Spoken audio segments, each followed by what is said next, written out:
Petit détour, nous, dans notre journal, par le salon de l'auto qui se tient sur le plateau du Hezel. Jusque dimanche prochain, les constructeurs espèrent y vendre beaucoup de voitures, ce qui provoquerait évidemment l'abandon d'un nombre important d'autres véhicules, mais anciens, cette fois des voitures à détruire. Or, sachez-le, la Belgique est dans le peloton de tête des pays européens en matière de recyclage de véhicules. Dominique Dussin. Habituellement, les voitures arrivent sous le meilleur jour lorsqu'elles sont invitées au salon de l'auto. Ce matin, cependant, c'étaient des véhicules en moins bon état qui étaient les vedettes d'une démonstration de recyclage. Il faut dire que la Belgique est le deuxième meilleur élève européen en la matière, en parvenant à recycler 90% d'une voiture, ce qui semble être le maximum pour le moment. C'est très difficile de recycler les derniers pourcentages. Nous sommes maintenant à 90% de recyclage et nous devons atteindre 95% en 2015, ce qui est encore un grand défi.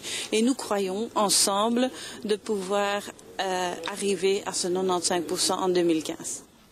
Une convention environnementale a été signée ce matin pour fixer cet objectif de 95% de recyclage d'ici 5 ans. Il va falloir trouver un usage à des matériaux dont on ne sait que faire aujourd'hui. Ce sont des mousses, des petits tissus, c'est le résidu de broyage, le reste de broyage, ce qui reste et ce qu'ils ne peuvent pas recycler par après. Un peu plus de 141 000 véhicules ont été détruits et recyclés l'an dernier en Belgique, ce qui permet de réduire les émissions de CO2, puisqu'on estime que 20% du parc automobile est constitué de voitures de plus de 10 ans, qui sont elles seules responsables de 50% des émissions de CO2. Le recyclage permet également de récupérer des matières premières, ce qui réduit notre dépendance par rapport aux producteurs.